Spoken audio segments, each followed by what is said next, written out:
Aye. So we're just going to take this, and then that will record your full screen, and that should be going. Great. So, good afternoon, everyone. As Adam said, I've worked with him on the ZTF project, and half-time on that, and also half-time on LSST with the Science User Interface team. So, we'll talk about one of the tools that we're developing for actual LSST data. Now, I noticed for this LSST Data Science Fellowship, you're learning kind of general skills on things, and so most of this is going to be about general tools, but we'd like to show you some of the things that will be coming up as well.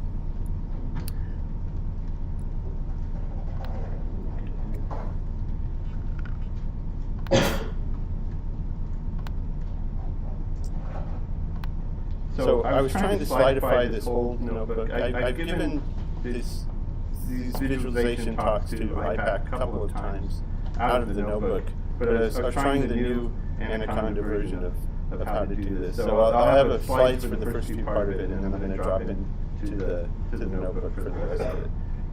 But it was uploaded. You know, if you do a git pull, you'll get the slides notebook exercises for this. So the topics for this, we're going to start out with visualizing NumPy arrays as bitmaps and contours, and there's some new things in the version 1.3 of AstroPy that now make that easier. There used to be another package that would show for doing that. Also, how to add the world coordinate system information and overlaying catalogs. So that's generally going to be a theme of this. Is not so much on how to make a pretty image, but how do you take an image with coordinates and overlay things on it. And then the last part of it, which will focus on the glue tool, will be on linking and brushing when you want to explore your data. And there's a tool that's been developed by CFA and now is being used heavily for JWST that we'll talk on. So there's 4 tools that I'll talk about, and I'll just try to talk for maybe 40 or 45 minutes, and then we'll allow you a lot of time to try things out as you like. So there's AstroPy visualization that's been enhanced in the latest versions, plus Matplotlib. So that would already be included in your Anaconda distributions. There's a tool called Ginga that was developed for Subaru. There's Firefly, which is something we developed here at IPAC, first for the Spitzer Heritage Archive. And I have to know we're sitting in a room that was built by Spitzer, so this didn't used to exist. They remodeled this building for the Spitzer Science Center. So I'm happy to be here. I've given many talks, so it's a pleasure to always be back in this room. So Firefly was developed for Spitzer, and then the last one is the glue tool. So by astronomical image, what I mean for today, for the purpose of today, it's going to be everything in FITS format. It's going to include the projection information, the coordinates in it, and we'll be overlaying tabular data with the coordinates. And to get a nice looking image out, because the defaults in Matplotlib are not so nice, so you want to do some normalization, scaling and stretching, and these are some things that are new in recent versions of AstroPy visualization. So there's 2 things that you want to do. Is to, in the way they explain the AstroPy documentation, is first you want to normalize to a 0 to 1 range, normalizing the data to a 0 to 1 range, and that's the interval in the AstroPy nomenclature. And then there's the stretch of values. So you map this 0 to 1 space to another 0 to 1 space. It could be linear or logarithmic or square root, or there's a variety of other functions in there. So I'm not going to go into a lot of detail on which ones to use, but I'll just show you how you would do that in AstroPy. And at this point, we'll drop into the notebook.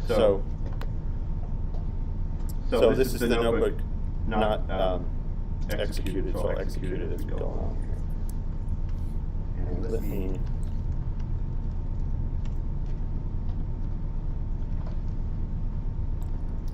so is that readable? Okay.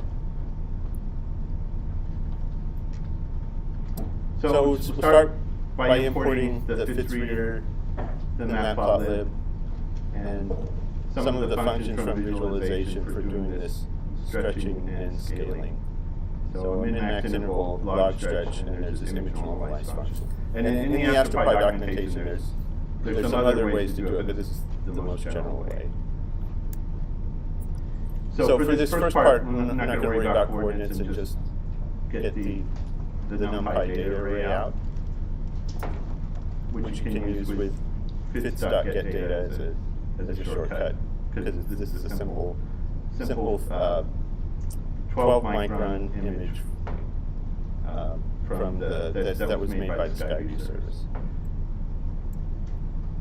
Okay, then to do the scaling and the stretching here, use this image normalize function, and we're going to give it a min-max interval and a logarithmic stretch. And one trick when using matplotlib for this is you need to use the origin of lower. It defaults to upper. There's a setting that you can put in your matplotlib configuration, which I have done, but I'm going to put explicitly the origin equals lower here. So anyway, with a simple imshow, but with this normalization to get something that looks reasonable, then here's what you get. So this is a W5 star forming region. And you'll probably get tired of seeing the same region of the sky. I picked this because this is the demo image that was used for glue. So I'm kind of going to keep bringing up this image here, but I didn't mean to exercise because there'll be other ones. Okay, so that's the easy way to get a bitmapped image. And then you can also do contours with matplotlib. Okay, and originally I had this overlaid on another image, but so you can just use the plot.contour on your NumPy array and give it an array of values and colors if you want. And okay, so here's a contour map. And there's a lot of options for contour maps. There's a link here for the contour demo on the matplotlib site if you want to do more of those. Okay, so that's pretty basic. So now the new things that have been added in version 1.3 of AstroPy include the WCS axes. So at this point now we want to start working with the world coordinate systems of the images. And we can use the FITS module to open up our image and get a world coordinate system out of it.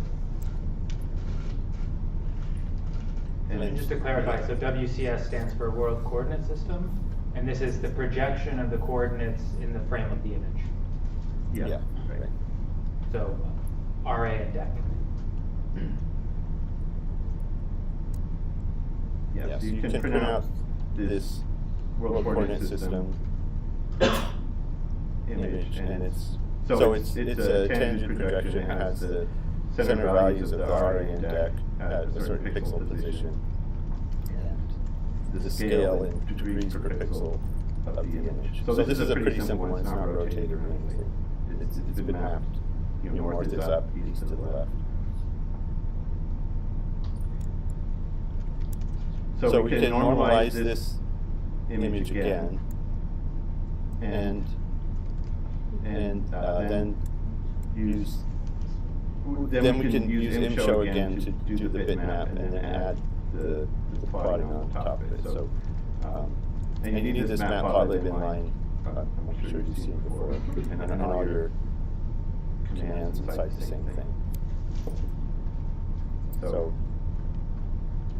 here's the image. So now with this WCS axis, you get your image and your coordinates all on that.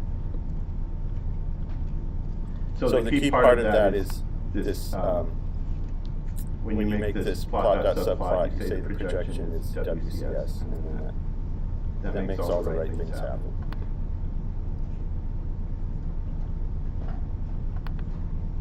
And then there's more things you can do. You can add a secondary axis, so I thought this was kind of interesting. So in this case, we'll plot our image again, and then we'll get an overlay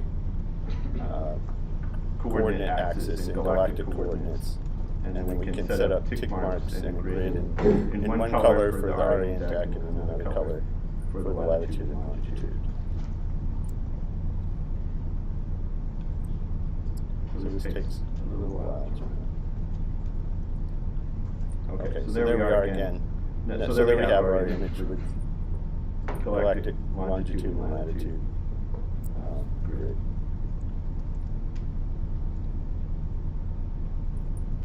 And then you can overlay markers just using the matplotlib scatter on top of this. So we can read in, there's a data table in there with the notebook that's a WISE table of this W5 region. So we can read that in, it's an IPAC format table. Read that in and then subset on just the right W4 sources. And then remake our image with just scatter plot on top. And then the key there is, because normally scatter would just work in the pixel coordinates, but if you use this transform equals ax.get transform of world, then that will put it in the right RA deck coordinates.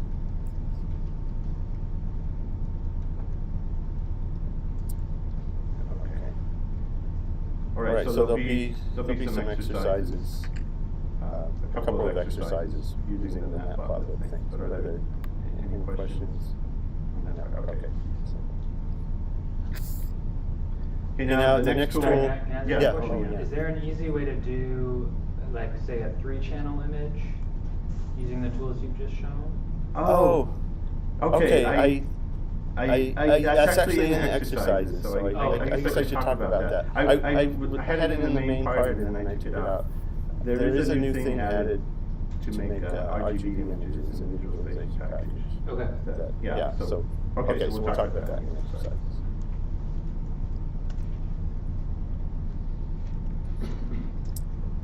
Right, then the next tool is Ginga.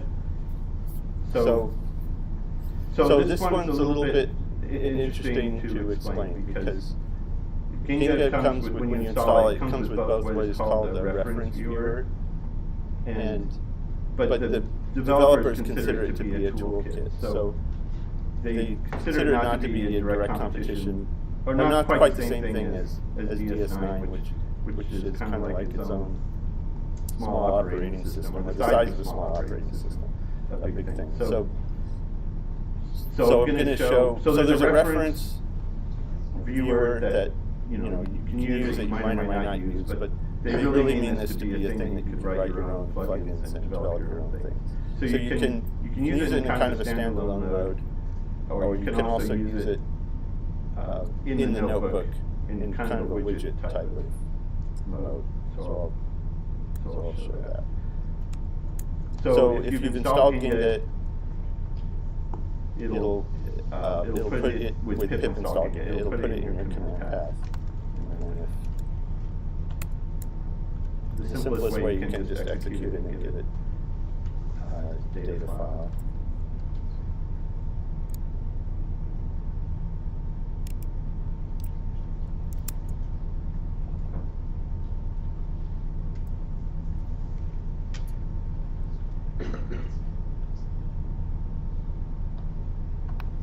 All right, there we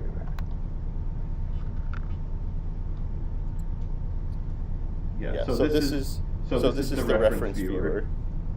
And it's a little bit different on the screen here.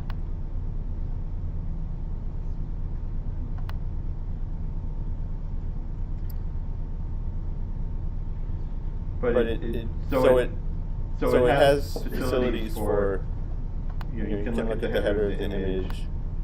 There, unfortunately, scrolled off the bottom is there's a number of things you can bring up, of tools for the image to like pick an image or make a cut across it, or so on. David, I think if you hit the green full size button, it should just size it to Oh, the window. great, thank you. Yeah, all right. So there's this concept of channels in Kinga. So this default channel is the image channel, and then there's various operations that you can do on it. So you can do a cut, for example.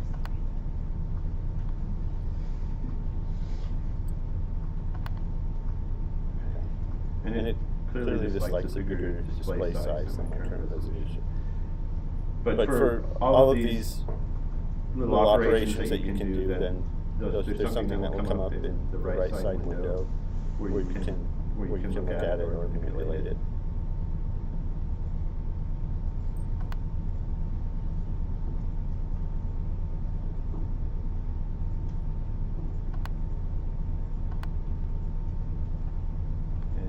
Okay, something for measuring coordinates. So they use this for the observatory coordinate or control system for Subaru a lot. But so that's available as a reference viewer, but it can also be used in a widget kind of mode. So to show that, there's an excerpt here of an online notebook that will start up the viewer, and it'll show how you can interact with the display and overplot some of the objects in it. So there's some setup lines to start the Kinga server going, and then to get a viewer from it.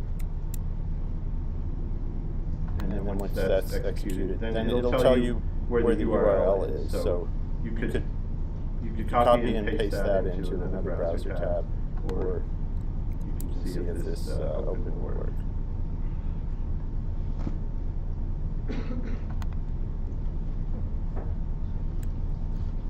Okay.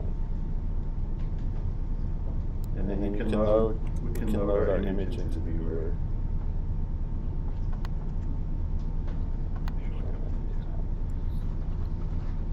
And then you can, there's two commands if you want to have an interactive thing in your notebook, or if you just want to show the current state. So if you want like an interactive widget in your notebook,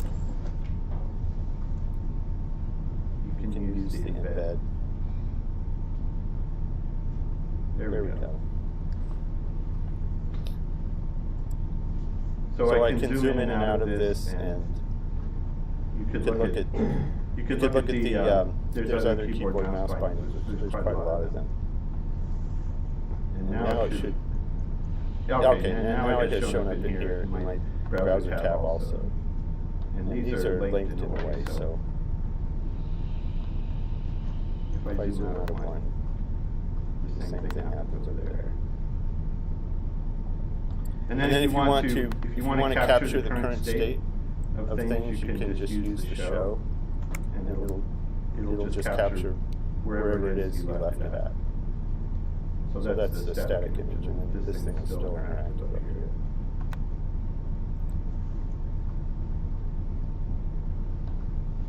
Okay, then we can shift click somewhere to get a pan position.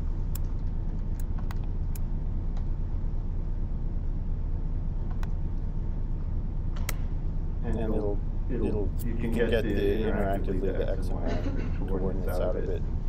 You can get values out of the fifth header.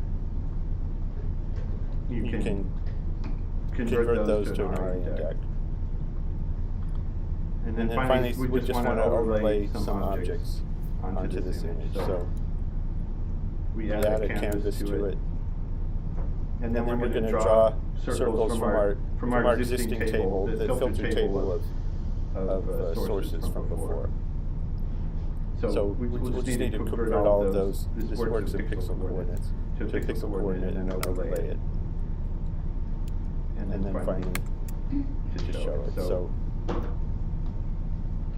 yeah, so the useful thing of that, so our previous show still has the same static image from before, but our interactive thing, has been updated. So whenever you do that show command, so if I zoom out a bit more, it'll just give you whatever that current state is.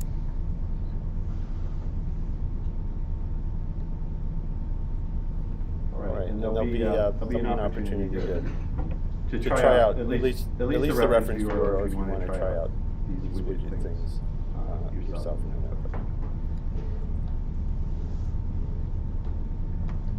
Okay, now on to Firefly. So Firefly is a different sort of thing because it's all web-based, client-server, and the idea of using that, especially for something like LSST, is that you can have your server sit very close to the data, and then it's designed to just send over what you need to look at to your browser. So really what the Firefly is doing is sending over PNG images from the server to your web browser. And when you change resolution, you can kind of see what happens as things update. So this was very much developed as an archive tool and having a very nice, smooth web interface. And it's more recently, and with work that's funded by LSST, added capabilities to interact with it in Python. So for this part,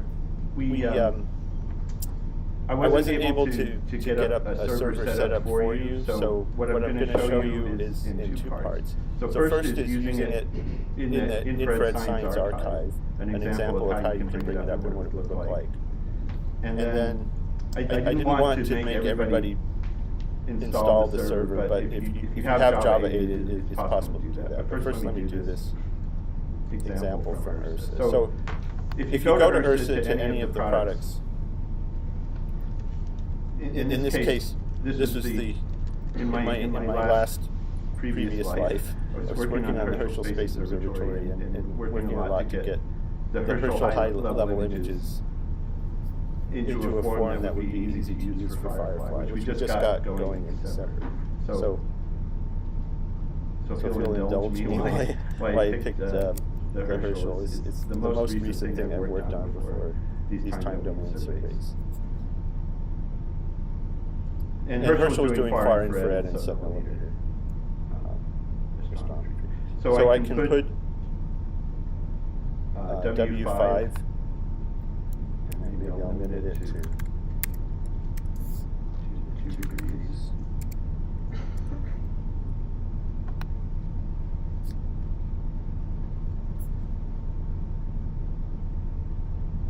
Okay, and get a search table back. So it's overlaid the footprints on there, but what I really want to do is go down to this table where there's a number of packs that inspire images. So when you're in Firefly, so this is really a Firefly table behind the scenes, but you can say I just wanted the spiral ones. And then I just want the first 3 of those images. So there's an option to download, and then this thing with the wrench is actually send it to Firefly as well. So I'm going to send these first 3 images to Firefly. So there's a 350 micron image, a 250 micron image,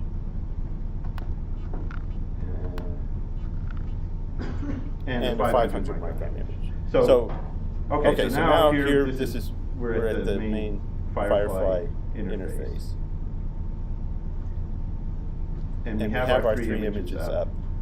In this case, they're multi-extension fits, so there's an error image and a coverage image. But we'll leave it on that image for now. You can do things like, you can select one of these and say WCS match, and then it's align those. There's also things for measuring the distance on the image, for or anything that north is up, it's there already. You can overlay a coordinate grid or not on there. And you have a coordinate readout up at the top. But then where this becomes more powerful is then you have all the catalog holdings that are in URSA in this first tab. So you can overlay. We could do again this overlay of bright white sources.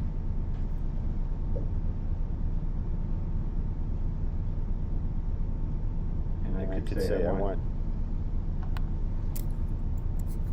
one's greater than 30 SNR in the fourth band.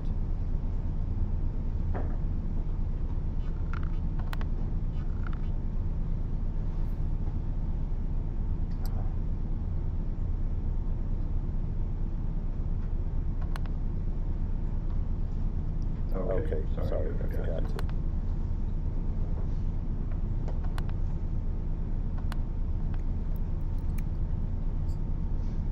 I had too small of a search radius that time. So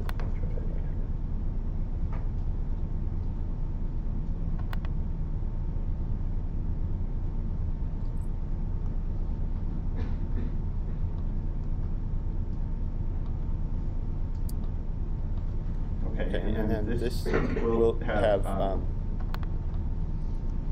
should have overlaid sources on the image. Yeah. Is this a picture? Oh yeah, I'm sorry. This is the same W5 start forming region again. So yeah, so it's a slightly subset area of that image that started with. So it's a lot of wispy galactic emission.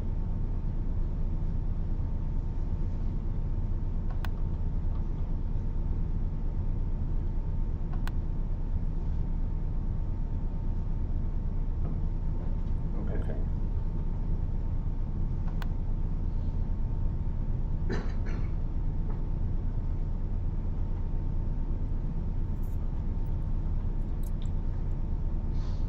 So I'll go back to well, so that's how you can get the Firefly started and then start to overlay that. So there's an example in the exercises that we use more time domain like data, some PTF data that you can search on and overlay some things on. And then if you wanted to, you can. There's an easy way if you wanted to start a Firefly search. So in the LSST case, there'll be a remote workspace that will be set up for people to use with Firefly there already, and you won't need to do this step. But if you wanted to do it locally, you could go to our GitHub release page if you have Java 1.8 and start it up, and then it will be available on the local port. And then I'll show.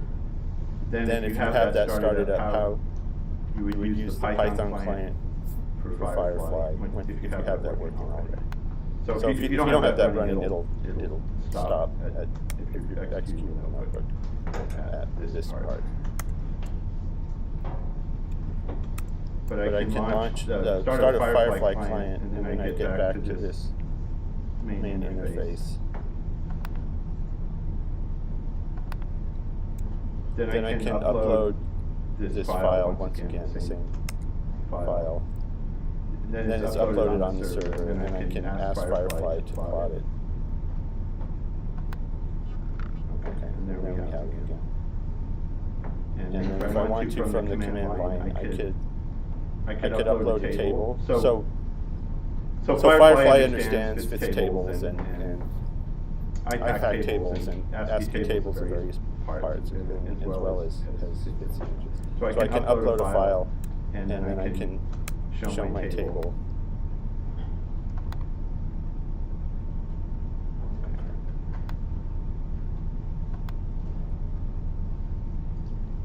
All right, there we go. So now I've got the whole table here, and I could filter that again on something like W4 SNR greater than 30, and then I get then I get a plot similar to before. And I can click on each of these. It's all interactive, so I can go back and forth between the table and it'll change whatever's highlighted in an image. So useful for exploration. And I've made the there's a scatter plot. So this is what we call the try view. I should explain. So what we're in is the try view, but you could just have an image and table and forget about that plot, or you could just have the table and the XY plot. And you could change this to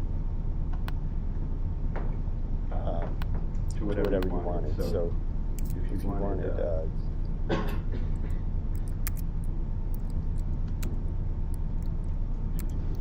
you could make a kind of color plot.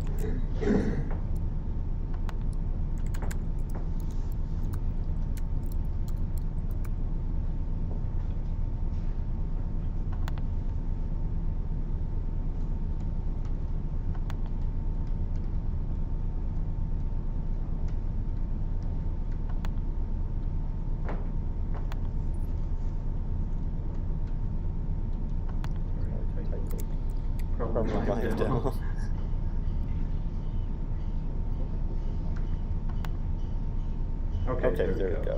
So you have that same interactivity with the table or the image, or I could have the image and the XY plot.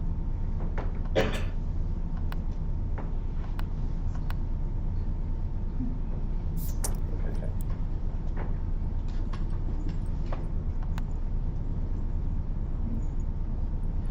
And so we have interfaced the LSST stack to Firefly, so you can use, so people can use, I know you're all not using the stack right now, can use that to upload data there. And we also have some Jupyter widgets in an experimental state. So those are not in a pip installable state yet, but kind of the same as Giga. You can put those in. And then the last thing is glue for linking data. So this is based on a brushing and linking paradigm. And this is something that JWST is including its tools around this glue visualization thing. And you can start it from the notebook. You have to do this line of GUI QT first.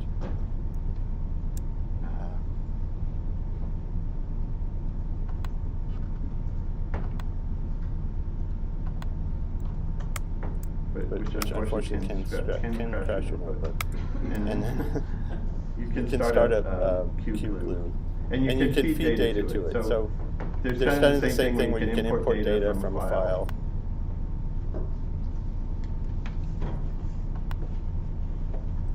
So I could display this. I could import an image. I can import a table.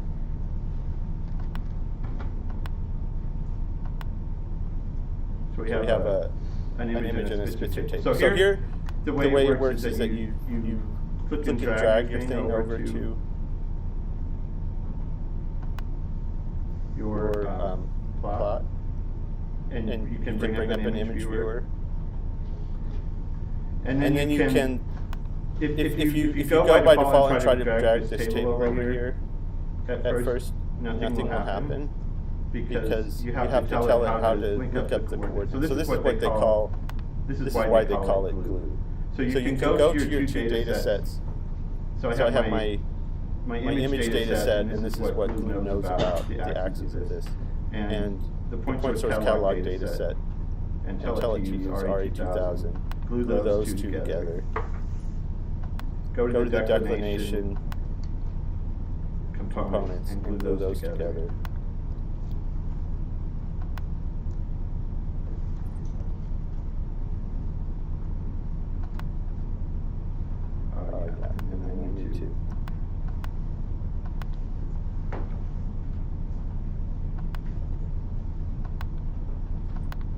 because it didn't work the first time. I have to remove that one. And then now it's overlaid my table onto the viewer. And I can also take this and drag and make a scatter plot or a histogram. Now I'll have to configure this a little bit. So once you select a plot, then you have over on the left side a way to bring up various components of what you want to plot. And so the linking and brushing part is here where you could go and decide just to take the bright parts of my sources. And that makes a subset, which you can then rename.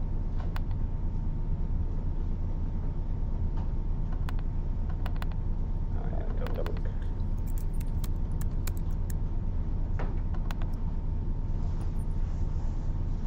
And I can go back to my image and just only plot, not the whole catalog, just the right ones.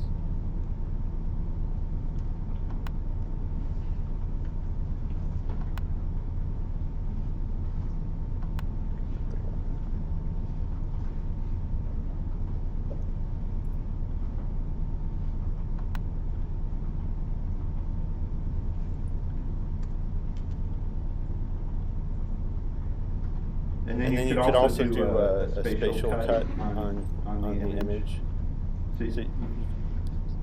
So there's various things. I could just pick, if I wanted to,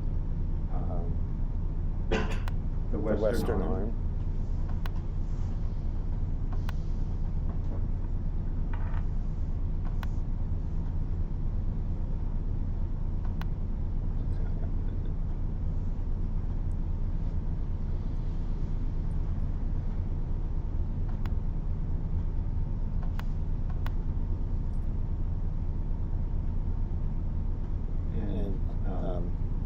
And make a subset out of that. And then the last thing, so the last thing you can do is, if programmatically in the notebook, you can link all of these things together. So this is some complicated looking code so this is the less easy way to start a proof. But you can link, so you could do those links programmatically before to link the right extension declination and start it up again.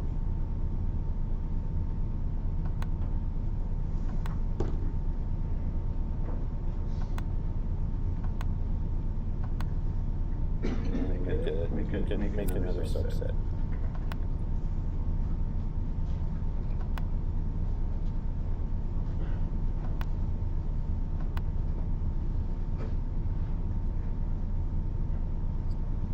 Okay, and then back in your notebook, so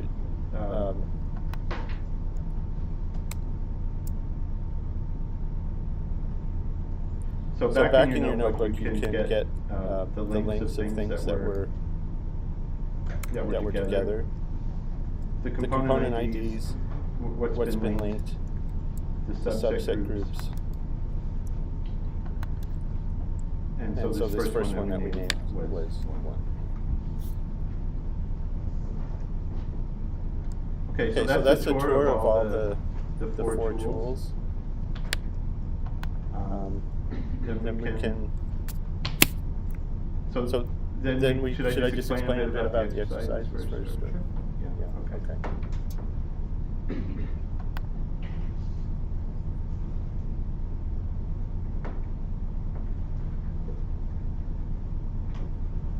So you can feel free to pick and choose from any of these. There's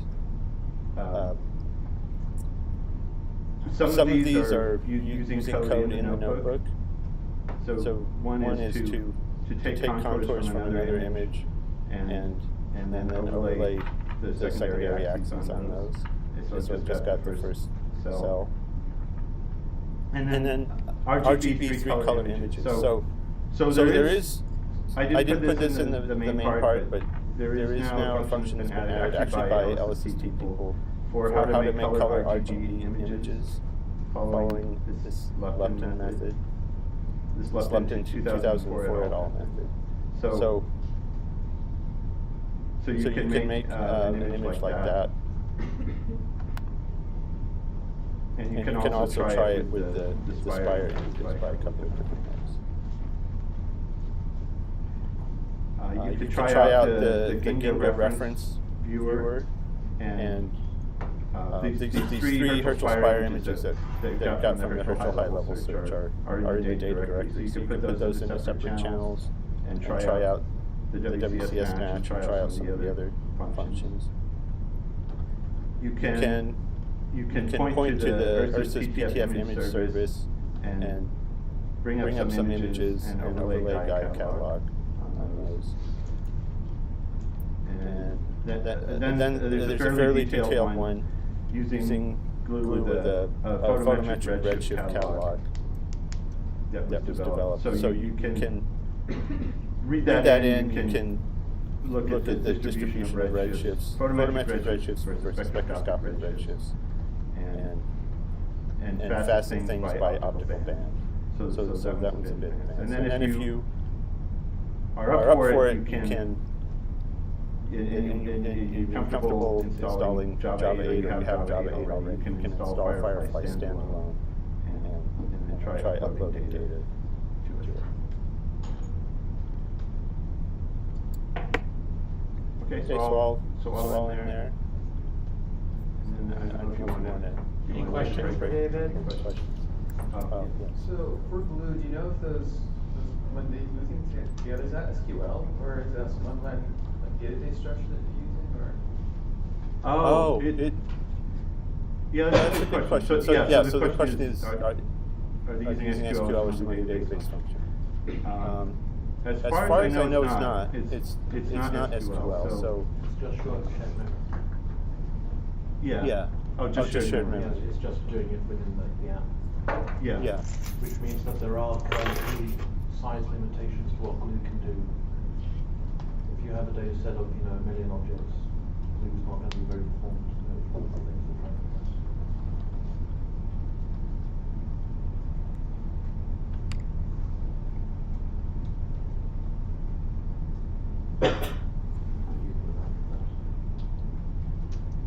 Right, if there's no further questions, let's quickly thank David. And then we have about an hour right now to work through the notebook. Okay.